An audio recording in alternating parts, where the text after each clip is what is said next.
There are tons of ways to go about making R&B beats for artists like Drake and PARTYNEXTDOOR, but I want to share with you some of the best ways to achieve this sound. In this video, I'm going to be breaking down how I made this melody completely from scratch and how I turned it into this crazy beat. There's going to be tons of gems in this video, so make sure to watch to the very end. Let's get into it. For the first sound, I created the chord progression using this percussive E-piano preset from the Prophet 5 synth, and I came up with this.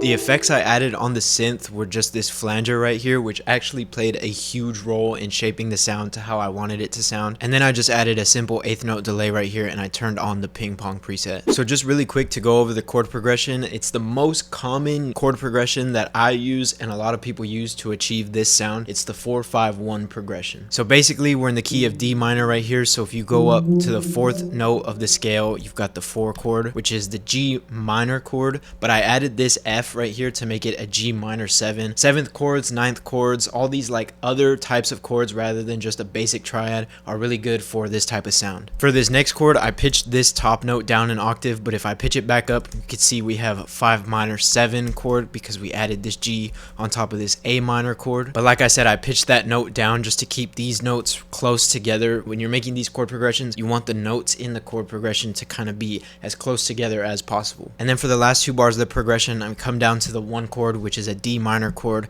and instead of adding the 7th like I did for these 2 chords, I added the root note on an octave above just to make it sound more full. And like I said, it keeps it together with these notes rather than having this note down here and having this like 4 note jump. And then for the second half, I did the same thing, but I didn't pitch this note down. Kind of gives it variation for the second half. And then these top notes are just notes that I came up with just to add some melody to the chord progression. The next sound I added on top of that is this pad sound that I got from this Pure Lo-Fi plugin, which I think comes with that bundle that I talked about in this video that I bought off of Splice. It's from Arturia, and there's some crazy sounds in here. I got this forgotten pad preset, and there's so much that you can like mess with in this plugin. They've got different types of noise textures and like samplers that you can mess with. I still haven't even like explored it all the way, but I tweaked around the sound a lot and I got this sound right here.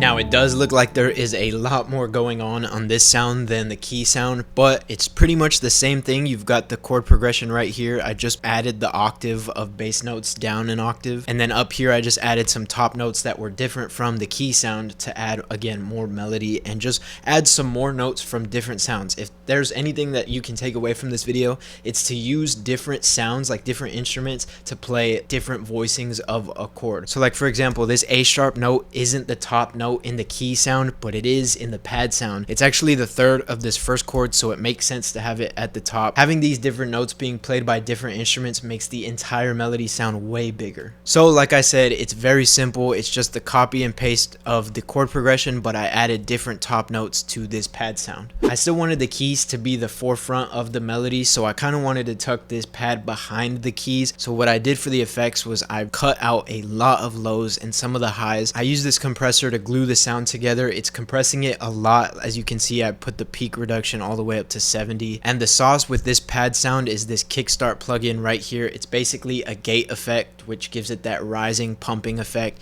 And this is what the pad sounds like with all those effects.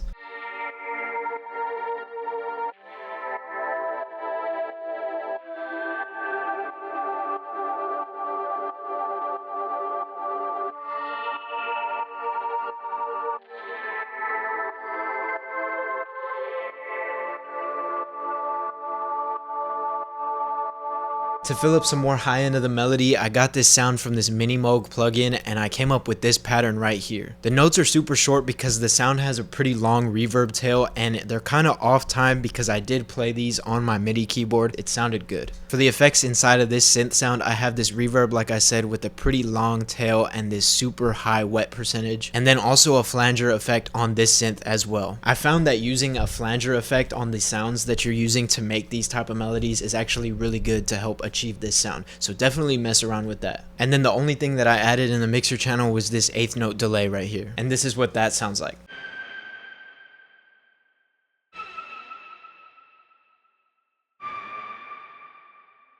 Underneath all of that, we have this synth bass from my Soulsonics multi-kit, just following the roots of the chord progression. I sent that to a mixer channel just because I wanted a really aggressive sounding synth, and I added this decapitator with a pretty high drive on it. The reference song that I was using to make this beat was Somebody Loves Me by Drake and PARTYNEXTDOOR, and I heard in the intro that they had this nature sounding rain atmosphere underneath the melody. So I added that sound next under all of these sounds, and I have that playing throughout the entire beat. All of these sounds put together sound like this.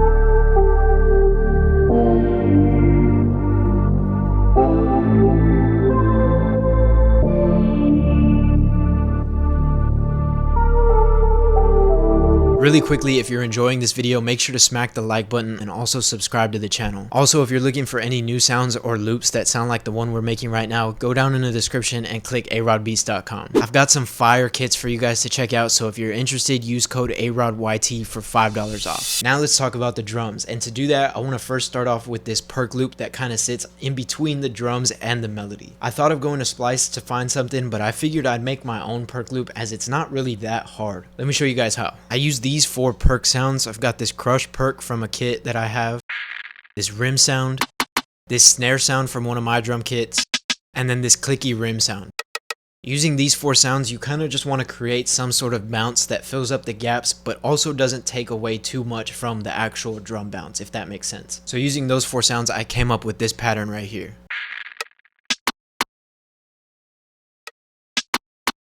I duplicated that over a bunch of times and then I rendered it to audio so that I can put some effects on it. I have this Perc Punch preset that I put on all of these Perc Loops that I make inside of Effect Rack. It's just Decapitator, which is like a distortion plugin, Radiator Amp, which is like an EQ type of thing. I don't really know exactly what it does, but I turn the bass down a bunch and then some of the treble. This Echo Boy kind of makes it sound like it's muffled inside of a room. It's like a reverby echo type of plugin. And then this Micro Shift, which needs no explanation. Micro Shift is amazing. It's like a chorus widen effect. I use it in pretty much every beat on some sort of sound. And then underneath that, this compressor squashing the heck out of all of those drum sounds. Now this is what the Perc Loop sounds like.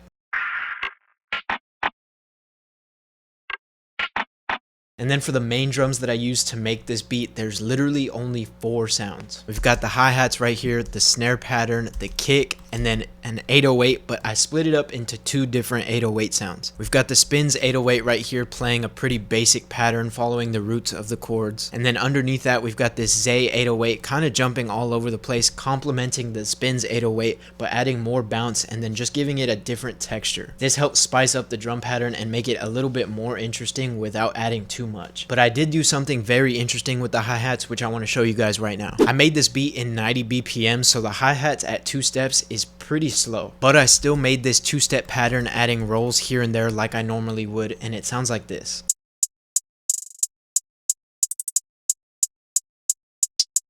There's nothing wrong with it, but I just wanted a faster, more driving hi-hat pattern for this type of beat. I added this Fruity Delay 3 and I put it all the way on a 16th note preset. I turned the level down a lot, increased the tone over here, and then turned down the wet a little bit. And then I even turned down the mix of the actual plugin itself to like 30-31%. Now listen to the difference.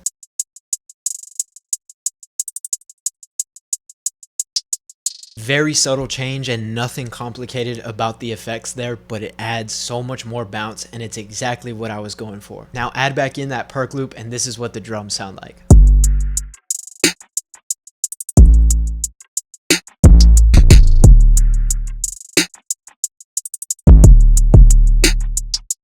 To talk about the arrangement a little bit, there's a couple things that I want to point out in order to help you guys when you're arranging these type of beats. So we've got 4-bar intro right here, right into a 8-bar chorus. Then we've got 8-bar verse and 4-bar pre-chorus, or 12-bar verse, however the artist would go about it, and then back into the chorus, and then it just repeats. And then as you can see, these keys in the verse are unique, like the same pattern I used in the intro, taking out that top line melody, like I said, just to keep things fresh. And then a small detail that I want to point out that makes a huge difference in the end is this automation for this EQ that I have. What I did was I sent all the sounds from the melody to this one track, and I have this EQ that cuts out all of these sub bass frequencies. This automation basically turns it on when the 808s are in, and it cuts out the low frequencies from this bass that I have without taking out the sound, because I still want that legato bass sounding high end, but I don't want it to clash with the spins and the Zay 808. So I automated the EQ to take out that low end of the melody, that way the bass can cut through in the drums. If you made it this far into the video, I appreciate y'all for watching. Go down in the comments and let me know if you guys learned anything from this and what you want to see next. Here's the final beat.